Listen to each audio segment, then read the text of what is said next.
Okay, welcome everyone. Welcome to the Conscious Contact Speaker Group of Doylestown. My name is Ron. I'm an alcoholic. How's all doing? Quick few announcements. We have Barefoot Bill going to do a AA history presentation. I think it's the following 2 weeks from now, second or third week from now. December 14th, we have Chris Raymer coming up from Texas. He's going to do a workshop all day with Chris Schroeder. It cannot take place in this room because of the holidays, so we're probably most likely going to be at Salem UCC Church. It's like a block from here. It'll start at like 10 a.m., run till 4, but the evening speaker, Chris, will be speaking here normally like we speak at our 8:30 meeting. You can find all this stuff on Facebook. If you go to the Conscious Contact Speaker Group of Doylestown, keep you informed, not only with this group, but what's going on in AA and in the tri-state area. People, if you have any events, any workshops, any anniversaries, please keep everybody notified and post them in there. It helps people never get bored in AA. And I always say, if you're bored in AA, I mean, you're missing it, because there's something going on every single night of the week somewhere. And that's the beauty of Facebook. So take advantage of that if you can. We have flyers in the back. If you have any flyers, please bring them, present, let everybody else know. Brian's going to come up here and cheer, and let's have some fun.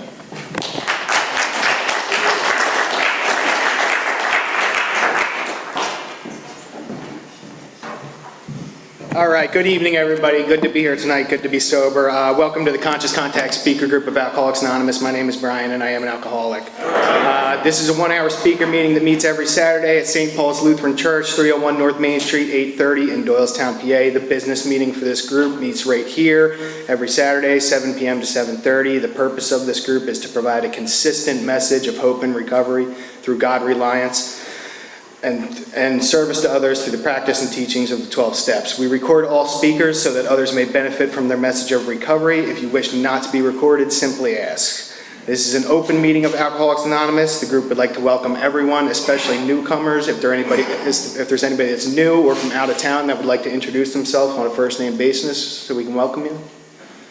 My name's Ed. I'm an alcoholic. Ed, welcome. Jim, I'm an alcoholic. I'm from India. Joe, welcome. Over there. I'm an alcoholic from South Philly. Hey, Jim. Welcome. Corey, alcoholic. Corey, welcome. Mike, welcome. Carly, alcoholic. Carly, welcome. You get everything? Dan, welcome. The Conscious Contact Speaker Group encourages sponsorship. When anyone with a working knowledge of the 12 steps and is willing to sponsor, please raise your hands. All right, so those are your sponsors. If you're new, or if you're struggling, or if you've been around for a while and you just want to get a little bit more involved, grab one of those people after the meeting and we'll help you get into the solution a little bit. Are there any announcements for the good of AA? Hi, Maggie, I'm an alcoholic. Maggie. Tomorrow, Willow Grove NAS is having their 41st anniversary from 6:30 to 8:30, 2 speakers.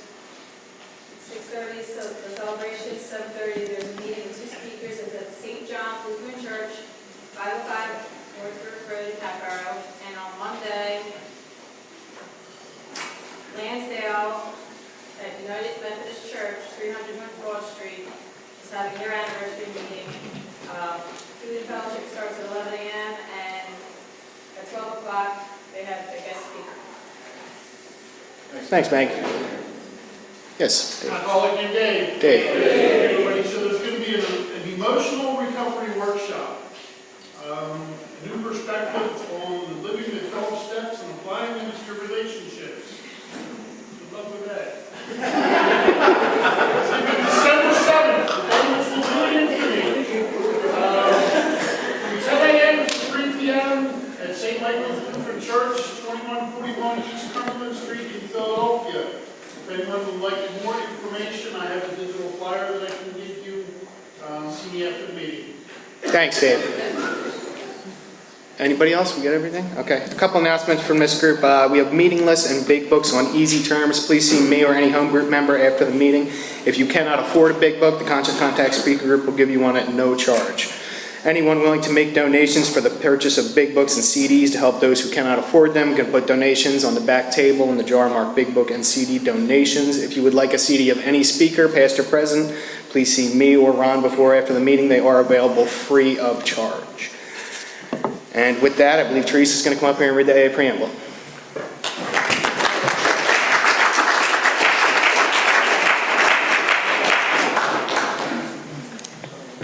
Hi, I'm Teresa. I'm an alcoholic. Alcoholics Anonymous is a fellowship of men and women who share their experience, strength, and hope with each other that they may solve their common problem and help others to recover from alcoholism. The only requirement for membership is a desire to stop drinking. There are no dues or fees for AA membership. We are self-supporting through our own contributions. AA is not allied with any sect, denomination, politics, organization, or institution, does not wish to engage in any controversy, neither endorses nor opposes any causes. Our primary purpose is to stay sober and help other alcoholics to achieve sobriety. And Daryl is going to come up and read the 12 steps of recovery.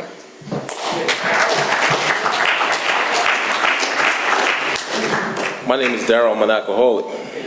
These are the 12 steps. Step 1, we admitted we were powerless over alcohol, that our lives had become unmanageable. Step 2, came to believe that a power greater than ourselves could restore us to sanity. 3, made a decision to turn our will and our lives over to the care of God as we understood Him. 4, made a searching and fearless moral inventory of ourselves. 5, admitted to God, to ourselves, and to another human being the exact nature of our wrongs. 6, we're entirely ready to have God remove all these defects of character. 7, humbly asked Him to remove our shortcomings. 8, made a list of all persons we had harmed and became willing to make amends to them all.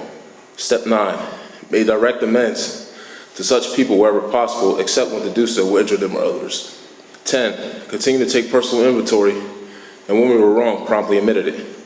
11, sought through prayer and meditation to improve our conscious contact with God as we understood Him, praying only for knowledge of His will for us and the power to carry that out. And step 12, having had a spiritual awakening as a result of these steps, we try to carry this message to alcoholics and to practice these principles in all our affairs. And Brian's coming back up to chair the meeting.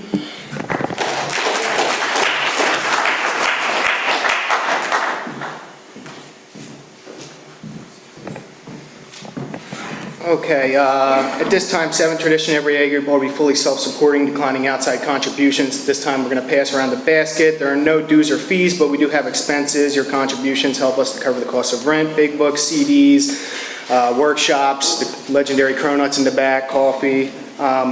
A reminder, we do record all speakers here. If you want to get a copy of the speaker, if you think somebody would benefit from the message that you hear tonight, you can get copies of the CD. For, like, tonight's speaker would be available next week, or you can also get it at our sister group. It's a big book study, Thursday nights at 7:30 up the street there at Salem UCC Church. There's absolutely no smoking on church property. It's the church's policy. Pretty much goes for all churches these days. So if you could please help us out with that, just keep the premise, nice and clean as you're coming and going from the meeting. Please be considerate of that. Help us out. Please take a moment to silence all cell phones and limit movement during the meeting to avoid distractions. And now to introduce our speaker. Oh, he's using the bathroom? Oh, okay. That's fine. What else we got? Let's see. As Ron mentioned, this group does have a Facebook page and it has a website. It's a good way to stay informed of happenings. A lot of people post their celebrations and group happenings, so it's a good resource to have. You can stay informed of something every night. Go and find something to do. So we encourage you, if you have information on a celebration or a speaker that you have coming out, we encourage you to bring flyers in, post it to the Facebook page. With that, I'm going to introduce our speaker for tonight. Please help me welcome a good friend of the Conscious Contact Speaker Group. Please welcome from the Mediterranean group of Jerusalem, Israel. Please help me welcome Yisreal.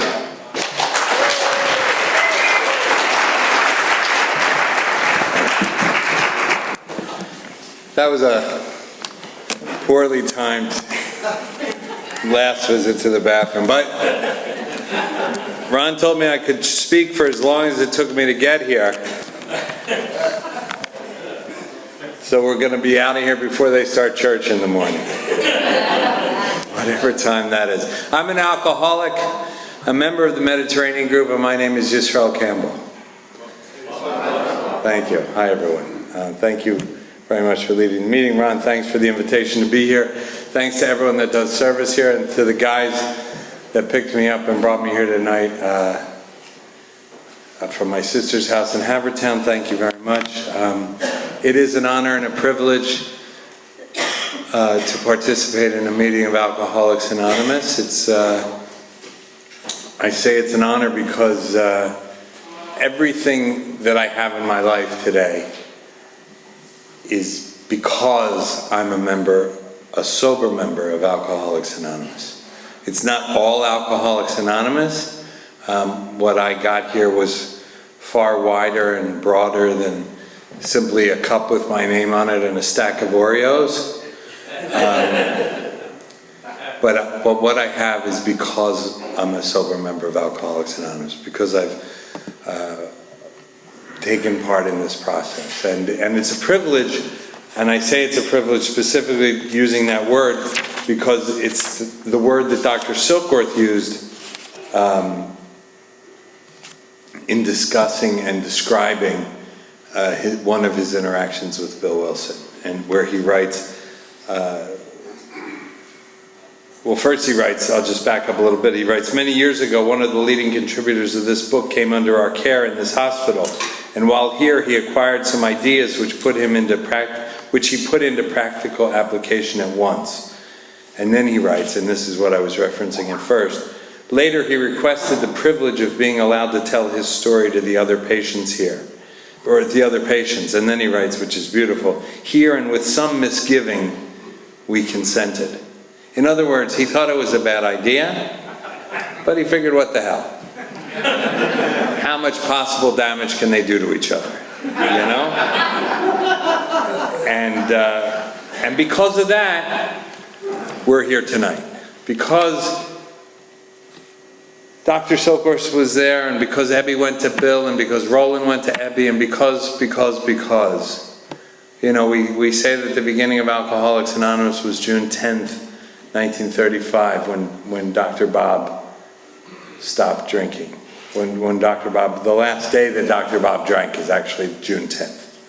And that's the beginning of Alcoholics Anonymous, which is interesting because I would think, that Alcoholics Anonymous would have begun on the day that the first person in Alcoholics Anonymous stopped drinking. It would be Bill Wilson's anniversary, but it's not Bill Wilson's anniversary, it's Dr. Bob's anniversary, because we need two. Alcoholics Anonymous isn't something, in my experience, that is done by ourselves. We need that other person. The magic here happens when that second person gets sober. And the beauty of Alcoholics Anonymous and the strength of Alcoholics Anonymous is that, thank God, that's always going to be able to happen. That same thing that happened when Bill went to Bob's house that day, or when Bob came to Henrietta Sieberling's house, and Bill was there visiting from New York. You know, it's so many remarkable moments that took place so that we could be here eating, food that's going to kill us.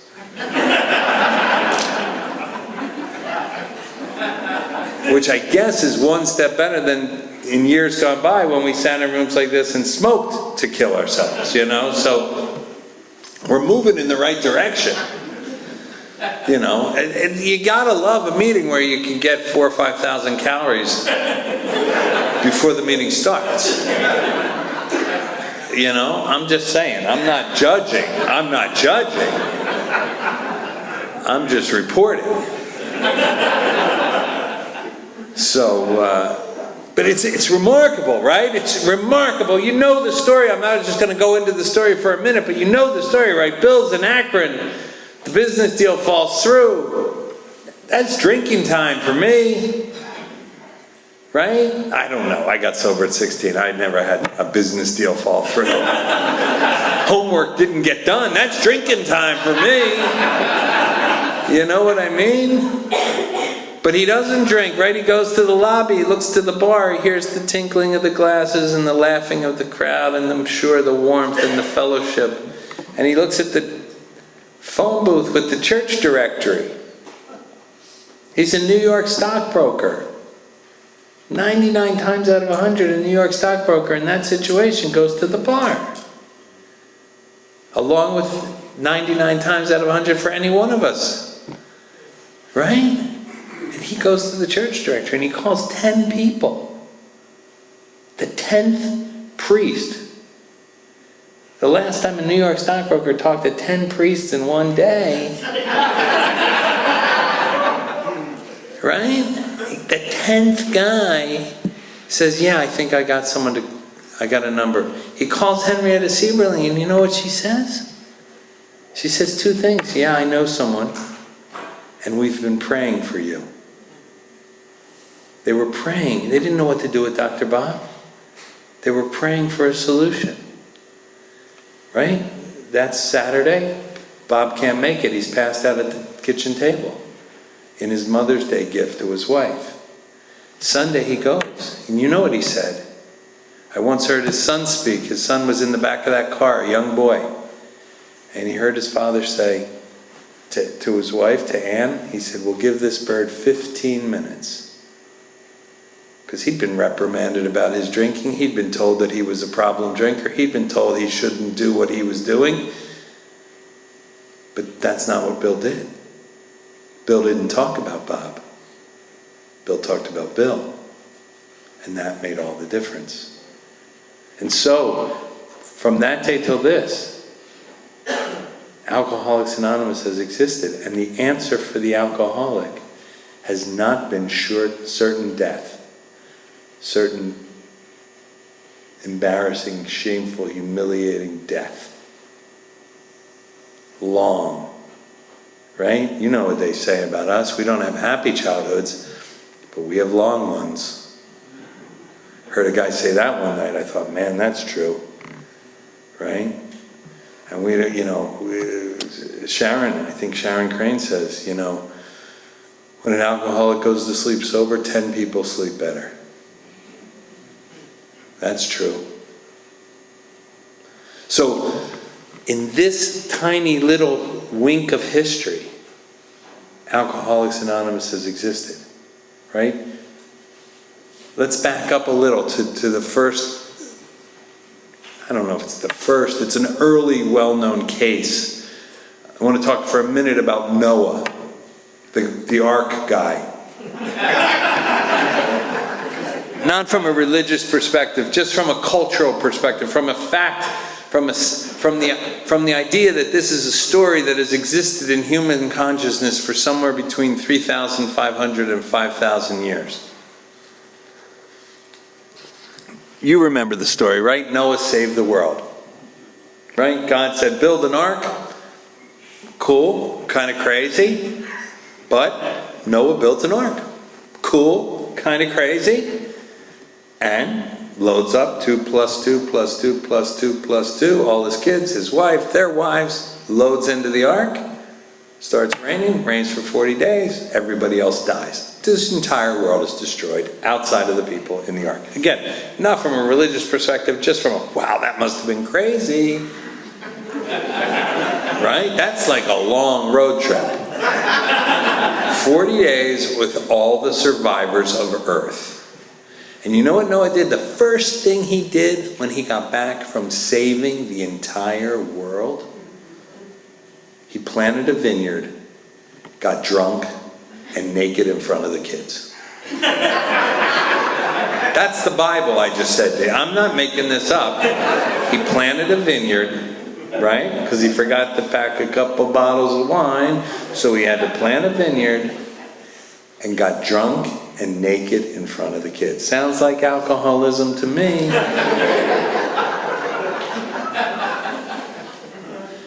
From that day to this, there has been a window, a tiny, tiny window, where Alcoholics Anonymous has existed. And even still, the vast majority of alcoholics will die an alcoholic death.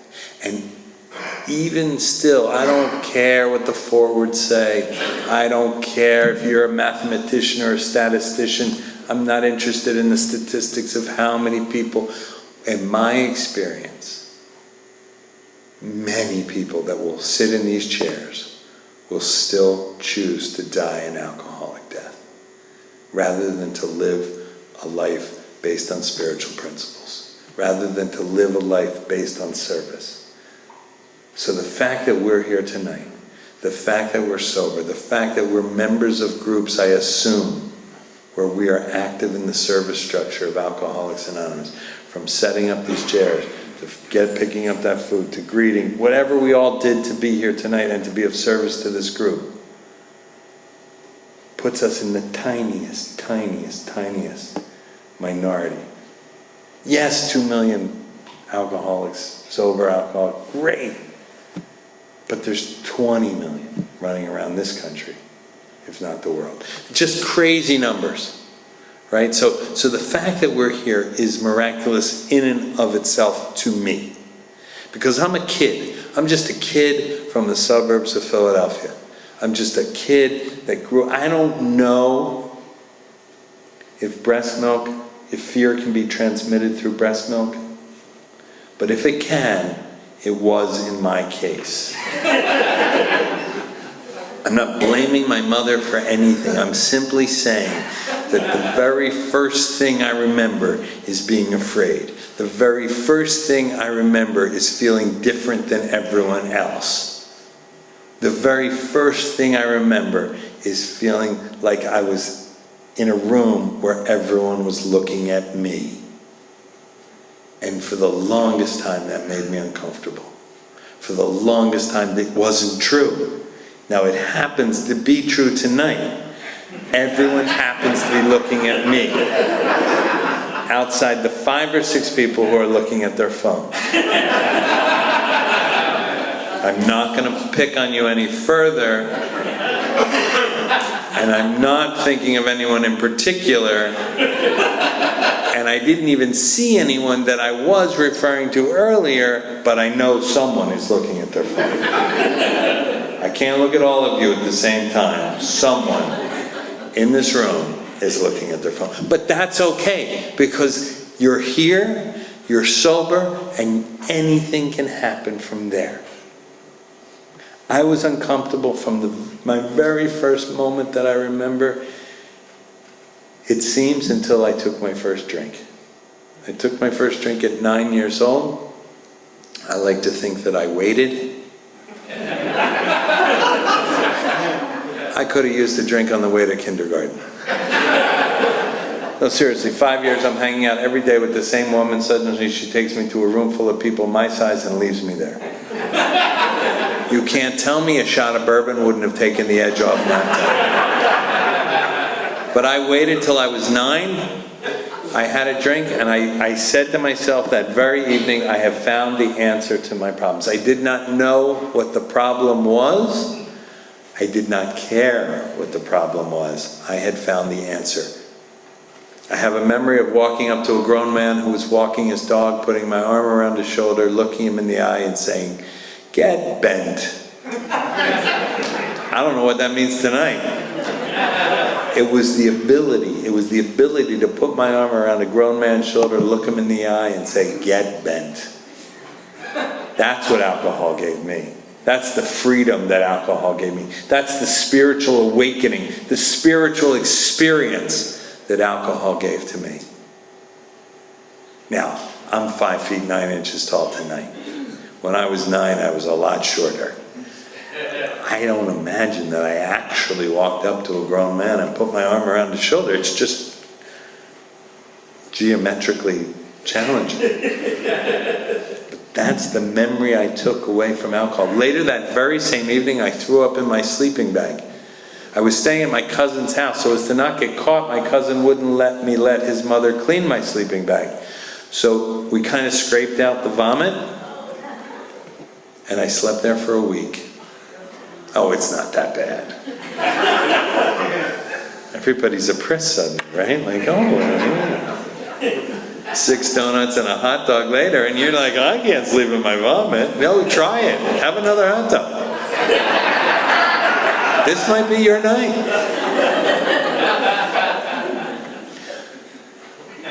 The first night it's wet, but you're drunk. By the second night it's drying off, by the third night it's flaking off, and by the end of the week you barely remember vomiting there. The interesting thing to me is that the memory I took away was not that I slept in my vomit for a week, but that I walked up to a grown man and said, "Get bent." That's the power of alcohol for me. Alcohol for me was so powerful that on Friday afternoon we would drive into West Philadelphia. We would buy a case of beer at the DeFlippo beer distributorship in West Philadelphia. 4 white suburban kids in a stolen, not stolen, because it belonged to the mother of one of the driver, but certainly taken without permission, which some would call stolen. Sticklers. No one was licensed to drive, but that again is that's a thing that doesn't matter to everybody. So an unlicensed driver in a stolen car buying underage alcohol, and once that beer was in the trunk,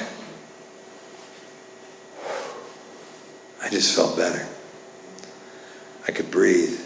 I didn't have to have a beer. I had to have access to a beer. That's a spiritual experience. That is a spiritual awakening. The whole rest of the day, I feel better. Just knowing there's 8 Colt 45s with my name on it. And that's the way it went. And I didn't drink for very long. I drank for 7 years, start to finish. And I'm stretching it from drink to drink. Had I known I was going to end up safe, sane, and sober in Alcoholics Anonymous, I would have drank more. Really, I would have punched a cop and I would have robbed a bank. But I didn't know I was going to end up here. I didn't know. Every drink I ever took relieved fear, anxiety, and self-obsession. And every drink I ever took created fear, anxiety, and self-obsession. Because every drink I ever took both relaxed me and loosened me up and scared me because I was relaxed and loosened up. God only knows what I'll do now. And I mean that. God only knows. And that's the way I drank. You know, I understand that this is a big book group. I'm a firm believer in the big book of Alcoholics Anonymous. It is, to me, the basic text of our program. I have been through and taken many men and women through the first 103 pages, through the 12 steps as described in the big book. I mark my membership, my sobriety, on that line at the beginning of More About Alcoholism, where it says that the idea that somehow, someday he will control and enjoy his drinking is the great obsession of every abnormal drinker. The persistence of this illusion is astonishing. Many pursue it into the gates of insanity or death. That abnormal drinker that Bill's referring to in this paragraph is the very same drinker that he's referring to in the beginning of this paragraph, who he calls the real alcoholic. Okay? Real alcoholic is one way he describes a member of Alcoholics Anonymous. Abnormal drinker. He describes the young person as merely nothing more than a mere potential alcoholic, but he continues on to say, but try and get them to see it. Many of them will have to suffer for decades before they're willing to accept that they belong in these chairs. That's been my experience. Not me, thank God. I came to Alcoholics Anonymous in early February of 1980. I had a hit-and-run accident with a Catholic priest, which I know seems rather weird, but remember. I guess you can't remember yet because you don't know the story, but I grew up an Irish, Italian, Catholic kid from Philadelphia. I'm not saying that if you work the 12 steps of Alcoholics Anonymous, you will end up an Orthodox Jew living in Jerusalem, but it has happened. In my experience of working with the new man, a great many things that we fear will happen when we take the third step never happen. The example I like to give is one of my previous sponsors, a man named Clint Hodges. If you ever get the opportunity to hear his, I would say tape, but you may not know what that means. If you ever get to hear his recorded talk, Clint Hodges, listen to his talk. The man had a wonderful and a deep and a powerful message, and he was an amazing, sober member of Alcoholics Anonymous. And he went, when he got sober in 1972, to his sponsor, Clancy, and he said, I'm afraid if I turn over my will and life to the care of God, God will make me a missionary in China. And Clancy, Clint had grown up a fundamental evangelical Christian in Montana. Not like a fundamental evangelical Christian on the East Coast, like crazy, crazy evangelical, right? Clint used to say the message that he learned as a child about sex was filthy and disgusting and should be saved for the one you love the most.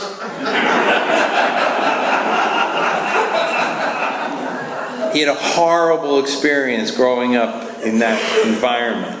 And so he was fearful that God would make him an evangelical Christian and send him to China. And the beauty of Alcoholics Anonymous is in our heads, that's a real thing. That's a serious thing. So he went to his sponsor and he said to his sponsor, I'm afraid if I take this step, God is going to do this. And his sponsor, because his sponsor wasn't in Clint's head, was able to say, Clint, do you believe in God? And even more specifically, do you believe in Jesus? And he said, no. And his sponsor said, do you speak Chinese? And Clint said, no. And his sponsor said, why would God send you to be a missionary in China? Right? That just wouldn't make any sense.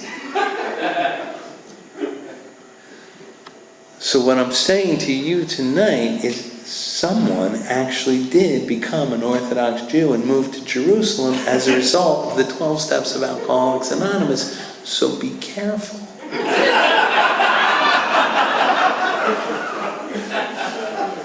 So I came to Alcoholics Anonymous in early February 1980. I was 16 years old. I was in the middle of my junior year in high school.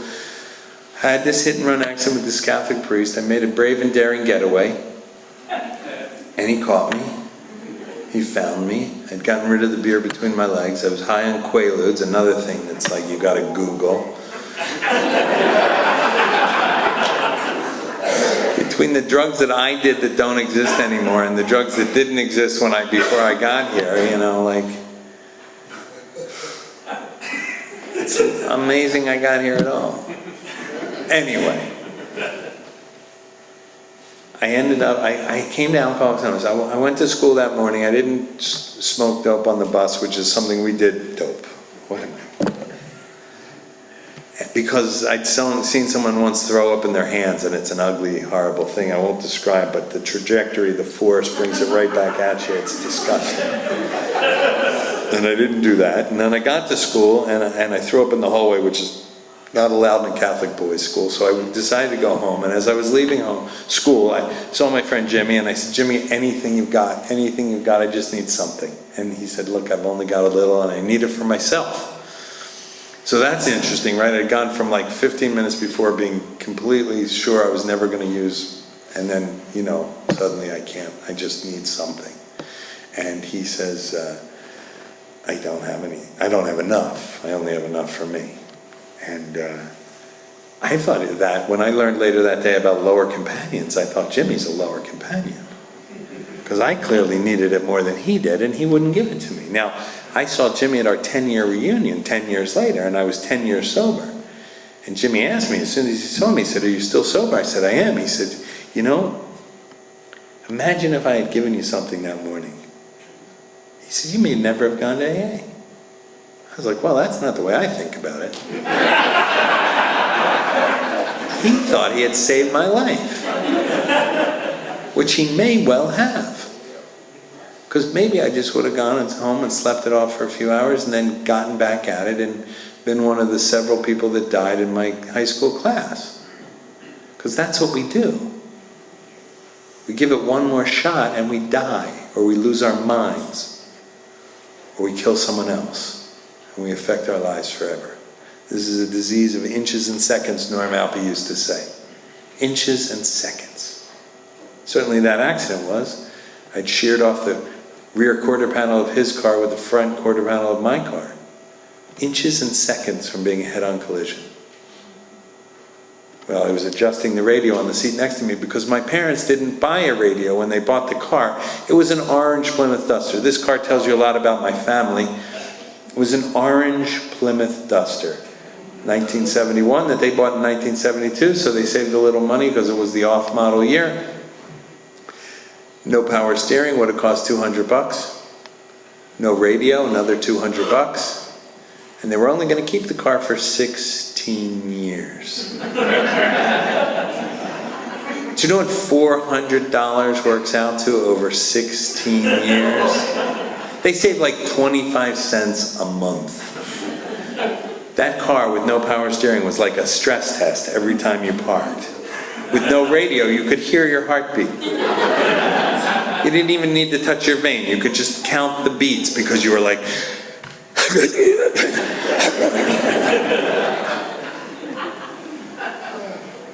So I didn't go, I went home and I slept for a few hours and I was still uncomfortable and couldn't get it, and I called AA because my friend Liz Ann had come to AA. Liz Ann had come to AA 6 months earlier. I had seen a change in Liz Ann's eyes. So I called AA and I went, and a woman answered the phone. She said, Alcoholics Anonymous, may we help you? I said, yeah, how do you get into AA? She said, the door. I thought, we don't need that kind of attitude in our phone workers. She said, if you get here by 12:30, I'll take you to a board meeting. I thought, a board meeting? I'm not even a member yet. What kind of shoddy organization are these people running? I got there at 2:30, and when I got to AA, there was about, it was the old 319 Club in Ardmore, Pennsylvania. It was above a tap room, and it was a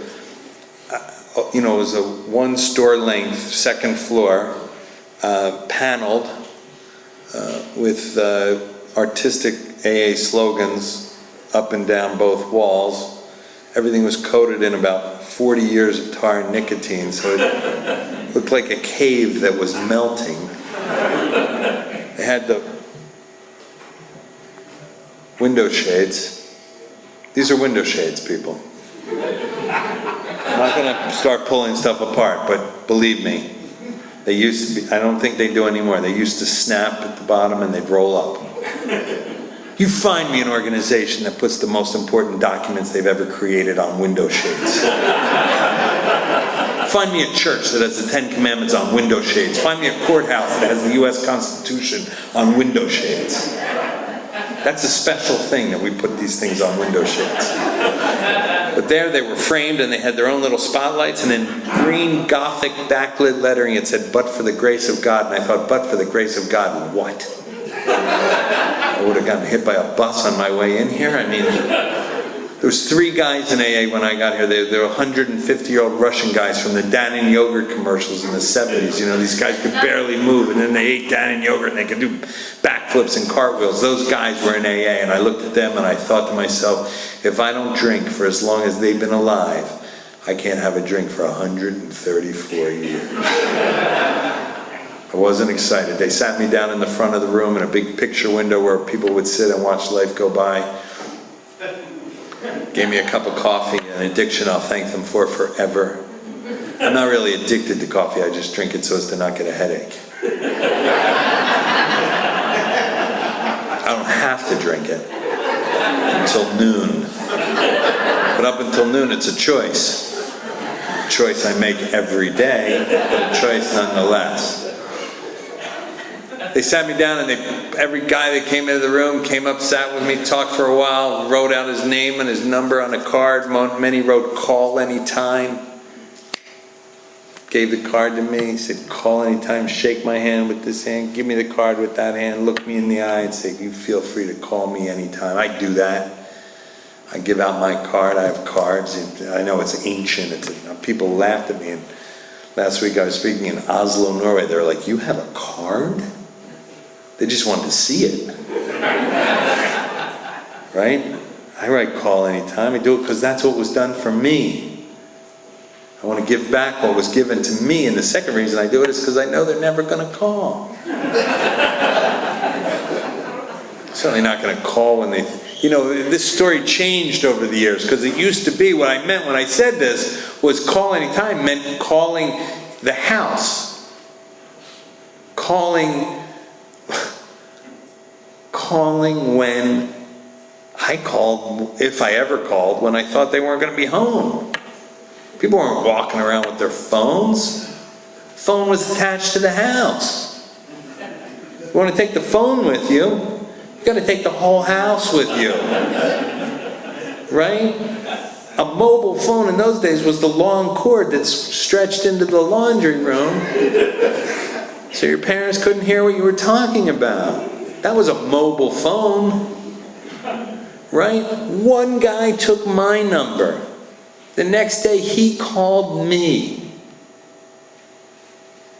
He called in the afternoon and he said, hey Chris, how are you? I said, I'm okay. I'm a little nervous now, but I didn't say that.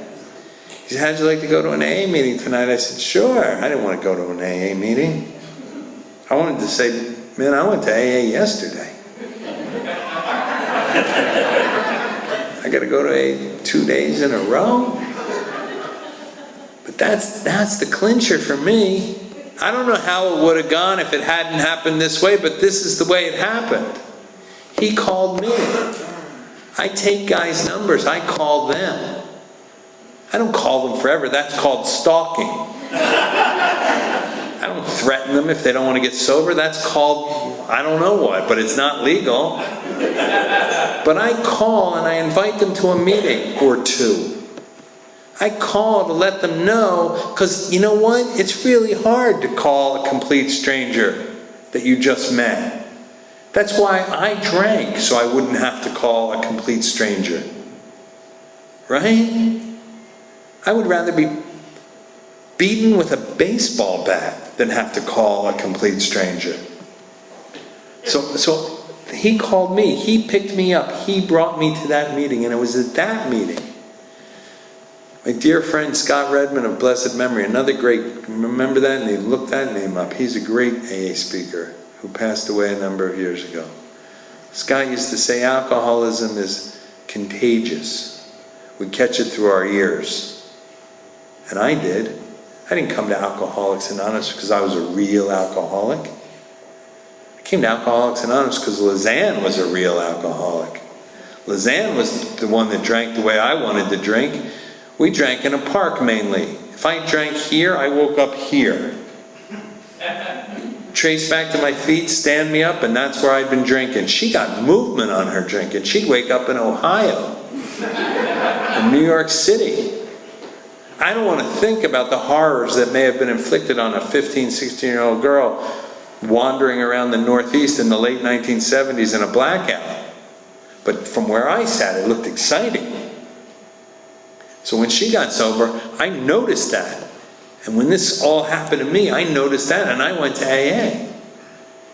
And that first night, everyone introduced themselves. The second night, the Paola Young People's Groups, everyone in the room introduced themselves as an alcoholic, except for Paul, who was sitting next to me and must have noticed how uncomfortable I looked. He just said, my name is Paul, and I said, my name is Chris. And by the end of that meeting, after listening to you speak for an hour, I was running around saying, I'm an alcoholic. If what's wrong with you is what's wrong with me, if based on how you said you feel and how you drink and what happens to you when you drink and why you drink, then I'm alcoholic, which, believe me, in my family, having alcoholism is like going to Harvard. Really, if you come through the mental illnesses in my family with alcoholism, you're doing very well. I come from crazy people. Crazy, crazy, crazy people. And I'm not saying that flippantly, I'm not saying that pejoratively. Mental illness is a horrible, horrible way to be sick. It's a misunderstood, it's a miscalculated, it's a mistreated, it's the, we don't treat broken legs the way we treat mental illness in this country. If we did, we wouldn't put casts on people. We'd just say, try not to bend it too often. So, there I was, and I've circled around that term now twice, and now I'm going to go right at it. I believe that we use the term real alcoholic as a club. I believe we beat people out of this program. If someone is lucky enough to get into a chair in this room, I believe our responsibility is to welcome them. To welcome them for as long as they feel they belong in this meeting. Okay? In my experience of almost 40 years as a sober member of Alcoholics Anonymous, Alcoholics is not being taken over by anything. Okay? Alcoholics Anonymous is strong. It is vital. The big book is in its purest form. One alcoholic working with another alcoholic in this book. This program will exist forever. If someone comes into this room and doesn't identify immediately to the degree that you feel they should as an alcoholic, walk away. Call me. Talk to your sponsor. Let them, give them a moment to breathe and become an alcoholic in this room. I don't care what the book says, and I know what the book says. Their job is to figure out if they're an alcoholic, and my job is to take them through the 12 steps. Okay? That's all of this is my opinion, of course. We have no authorities, right? Clearly states in the traditions. I'm not an authority on Alcoholics Anonymous. I'm the schmuck that finally gave up and stopped saying no to Ron. I'm the guy that finally figured out he's not going to take no for, like, living in another country isn't good enough for Ron.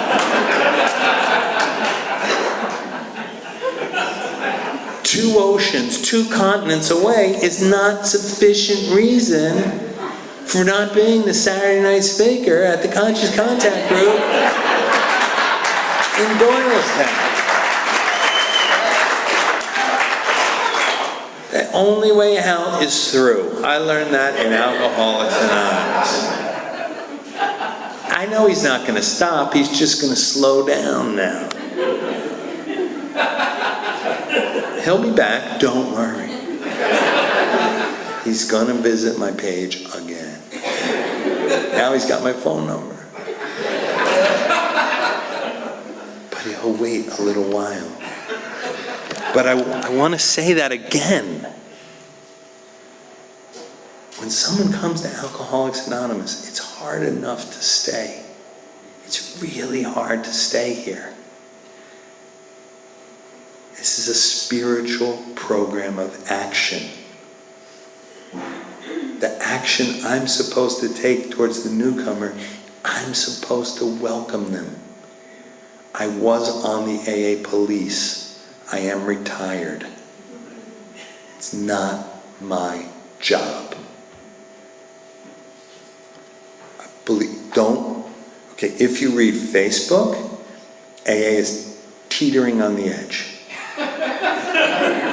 Really, it's been taken over by I don't know what derogatory terms I should use. No one wants to be here. No one was running around today going, you know what I'm going to do tonight? I'm going to spend like 3 hours in a Lutheran church. That's what I'm going to do tonight, because clubs, dancing, friendships, knitting, TV, not for me. I'm infiltrating the Lutheran church. I'm taking over the Alcoholics Anonymous meeting. I'm going to kill it. I am married to a non-alcoholic, okay? Her interest in Alcoholics Anonymous is 0. My writing partner is non-alcoholic. His interest in Alcoholics Anonymous is 0. I bring my wife to the Atlanta group when I'm asked to speak there when we're visiting in the summers, right? And it's 2 10-minute speakers and then a main speaker. She listens to the 10-minute speakers. She listens to stories, every story, all of our stories, whoever it is, it doesn't matter. And we're laughing. Ha ha, he almost jumped off. My wife is horrified. I know a guy who once climbed over the railing of the Oakland Bay Bridge. He was about to jump into the San Francisco Bay, ending his life, when his mind said to him, "Nobody jumps off the Bay Bridge. People jump off the Golden Gate Bridge." And he thought, yeah, nobody jumps off this bridge. They jump off that bridge. And he climbed back over the railing and made his way across town, and something happened on the way, and he didn't jump off the Golden Gate Bridge. Now that to me is God, miracle, amazing, alcoholism, the alcoholic mind at work. To my wife, that is mental illness. That is a person on very shaky ground. That is a person that should not tell that story at a social event or with a prospective partner. Right? I wish that were my story. Don't you? Don't you wish you'd been the guy that was over the rail of the Oakland Bay Bridge and climbed back and made your way across town and were somehow struck with the idea that you wanted to live instead of die? That's how I feel about that story. She thinks that guy is, thank God he's not drooling. Right? No one's trying to take over Alcoholics Anonymous. I promise you. And as long as an alcoholic, and I'm an alcoholic, and I'm sure there are many alcoholics here, has a big book, we will survive and we will grow and we will provide recovery to the person who walks through that door. We have the answer. That is a very powerful position. Not the answer. We have an answer. If they don't want our answer, that's great. You know what? That's what the book says. It doesn't say you're going to die a horrible alcoholic death if you don't come to us. It says perhaps there's another way for you. And if there is, so be it. Good luck. And I mean that wholeheartedly. It's not easy to stay here. And if you don't want to stay, you don't have to stay. This is not a cult. Okay? You don't have to stay because you're here tonight.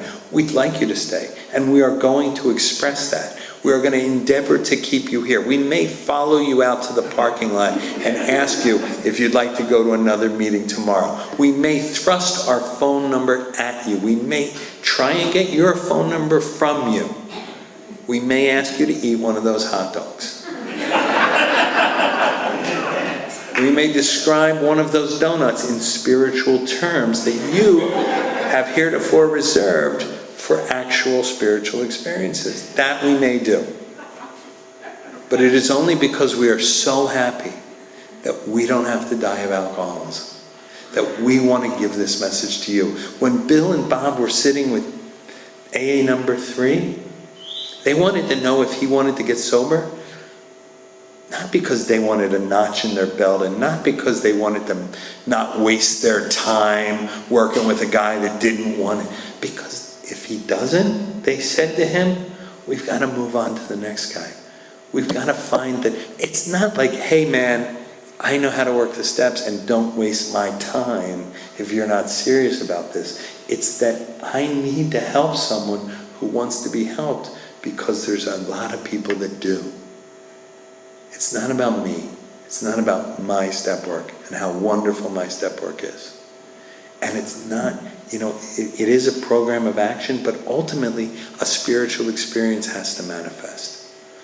I stopped drinking, as I said, in early February 1980, and I became active in Alcoholics Anonymous. And that group that Paul took me to became my home group, and Paul became my sponsor. And I was sober here in the Philadelphia area for a number of years, and a couple of years, and then I moved down to Florida for a few years, and was, thank God I've always fallen into groups of action, and that focused on the big book. Young people's groups that were just full of action, full of frenetic, like let's set it up and tear it down and set it up again. Why not? We've got a half an hour. But no one sat in these chairs yet. So what? Let's put them away and take them back out. Let's make the coffee, throw it away, make the coffee again. Yeah, why not? We can have 2 coffee commitments.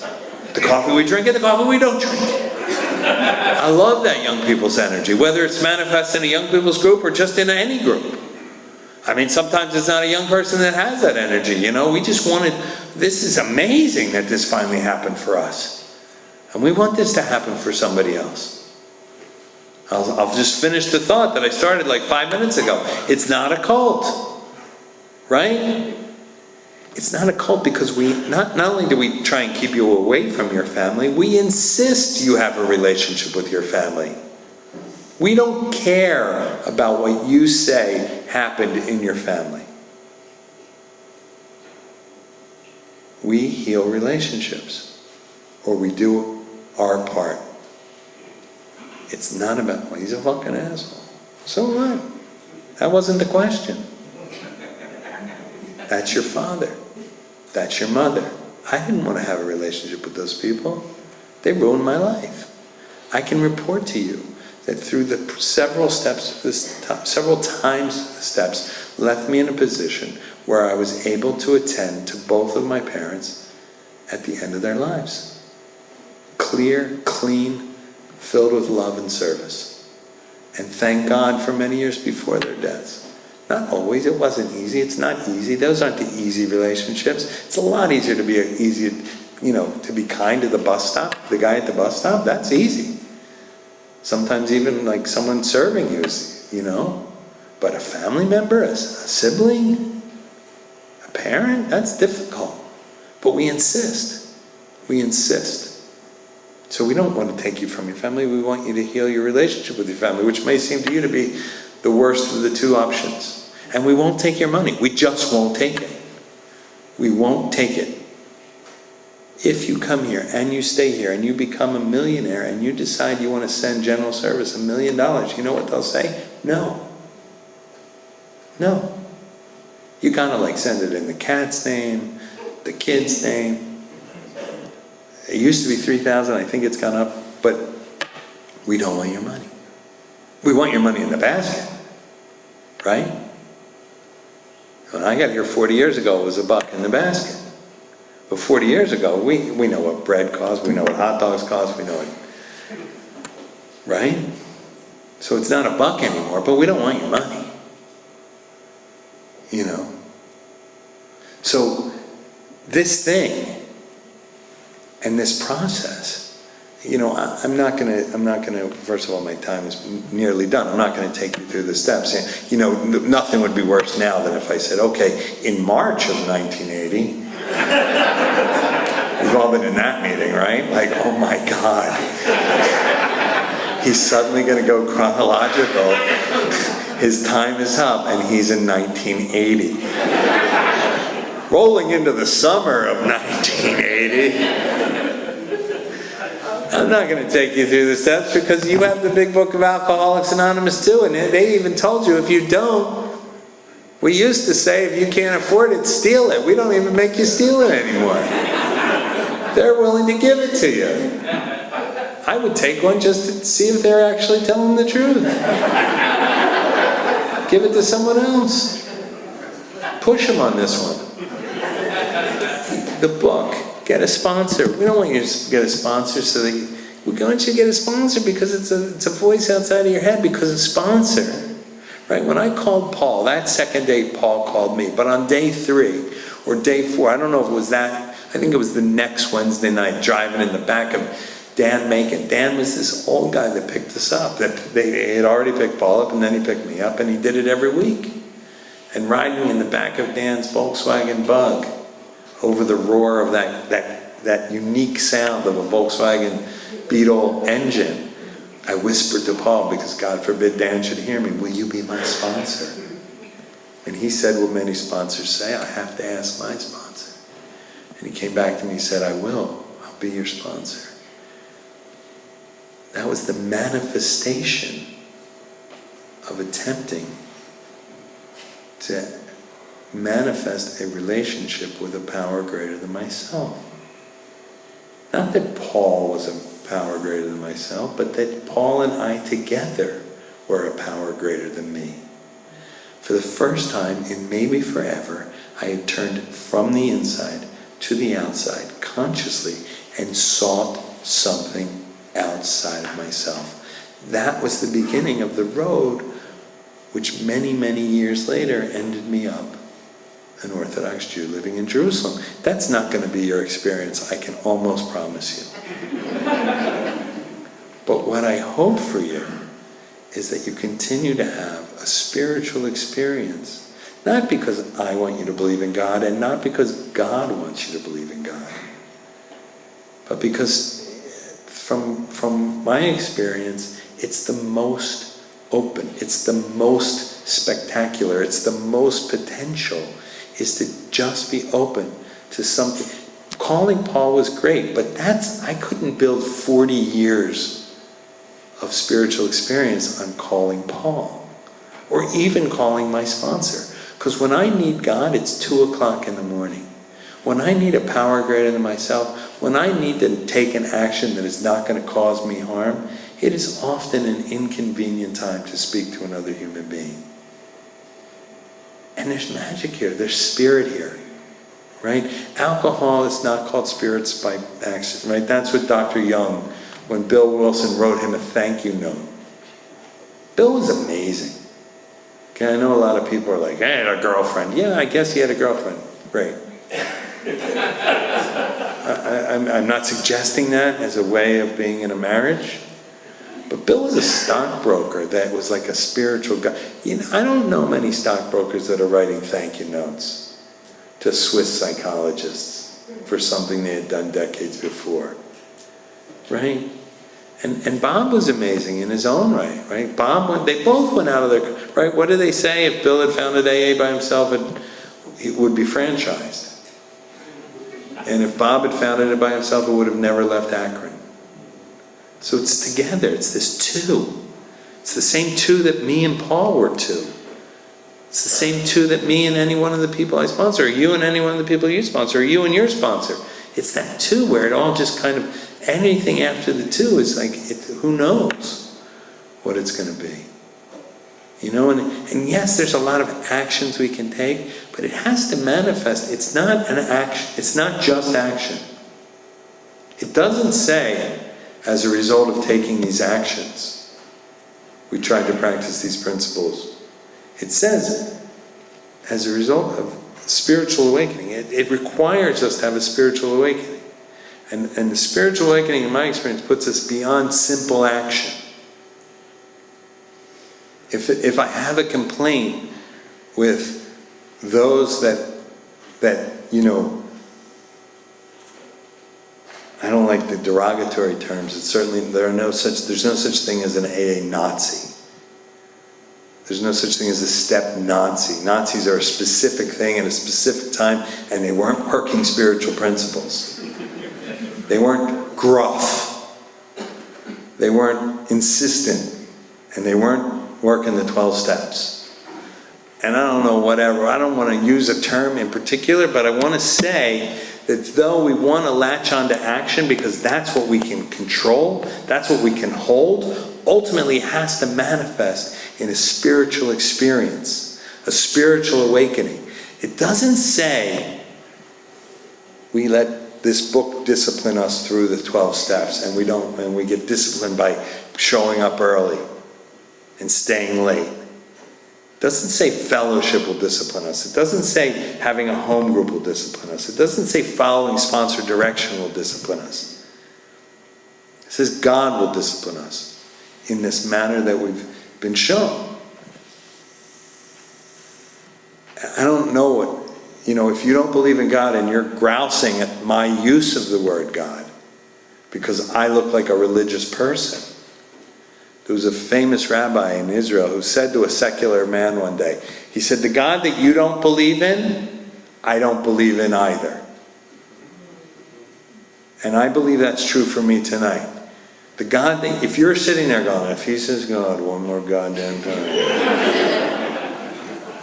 I want to say, and I want to say again, clearly, the God that you don't believe in, I don't believe in either. I have a very specific set of actions that I have to follow as a religious person. That's not what I'm talking about. I'm talking about getting free from the obsession to drink. I'm talking about manifesting this program so we can live full, rich, authentic lives and not be a slave to alcoholic addiction. Right? It says that we get a daily reprieve here based on the maintenance of our spiritual condition. Now, for decades, if you would ask me what that meant, I would have said, that means I get a daily reprieve as long as I'm in fit spiritual condition. That's not what it says. Because I can't dictate my spiritual condition, but I can dictate the maintenance of my spiritual condition, right? We have to leave this room clean, but clean is an abstract concept. So we break it down into actions. We put the chairs away, we sweep the floors, perhaps we also mop, we clean up the kitchen, and the church is clean. But we don't just say, let's clean the church. We say, let's put the chairs away, let's sweep, let's mop, let's clean out the sink, and then that will be. And that's what we're doing here. We're taking actions to manifest an experience. And thank God, in my experience, when we take these actions, that experience manifests. And that's really the secret and the beauty of Alcoholics Anonymous. And that's what we have that the new person that just walked in here, or will walk in here tomorrow night, not knowing what we do, doesn't have. I didn't know on the 13th of February that on the 14th of February I could stay clean and I could stay sober for the whole day. I didn't know that I could not pick up a drink. In my experience, I always picked up a drink. And it was in meeting Paul and meeting all of you that I learned that there was some other truth in the world. I didn't know that I didn't have to live in fear. I didn't know that I didn't have to live with the bedevilments that we talk about on page 52. I didn't know that living without fear of economic insecurity was possible. I didn't know I could be honest. I didn't know if I could. I started to say it earlier, and I don't think I actually said it. I had an amazing day today. I had a horrible, difficult day. My niece is in a mental health crisis, and it was a very hard thing to walk through with my sister and brother-in-law, and with my niece and my other niece. But I learned here to show up. I learned here to be present. I learned here to take care of what needs to be taken care of, and that I did. But I also, when Shabbat ended and I could pick up my phone again, I called Paul. I'm still in phone contact with Paul for the last 5 or so years. And I invited him to be here tonight, though he couldn't make it because he's out of the country right now. But I got to say thank you one more time. He says I don't have to say thank you, but I have to say thank you. I owe a debt to Alcoholics Anonymous. Alcoholics Anonymous gave me my life. And gave me a life that I never knew I could have. We talk about this idea, and then I'll stop, I promise, of beyond our wildest dreams. Not our wildest dreams. If I got my wildest dreams, I would have a lifetime supply of Marlboro and a 1980 Camaro. I don't smoke anymore, and I'd be driving a 39-year-old car. That was as big as it got when I got here. Anything you want, man. Anything you want. Lifetime supply of Marlboro and a brand new Camaro. I didn't get my wildest dreams, and you won't either. You'll get beyond your wildest dreams. Think of the most crazy thing you could possibly think of, something beyond that you can't see, or it wouldn't be beyond. And that's where we're talking. That's the territory we're talking about. I wouldn't have known to ask for the life I have. I wouldn't have known how to ask for the life I've had. I had to walk through it step by step, day by day, until it was finally mine. Thank you.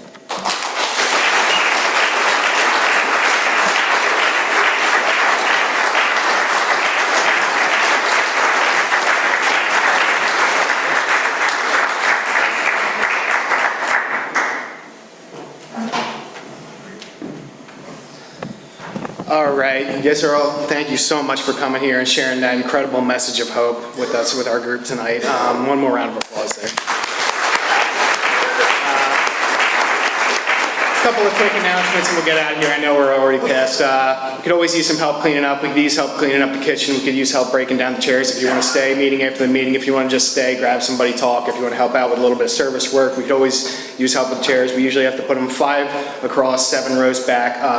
It's customary for us to thank our speakers. They come here on their own time and expense to share a message of hope with us. So we usually form a line and thank our speakers personally. And if you care to join us, we have a nice way of closing. Thank you.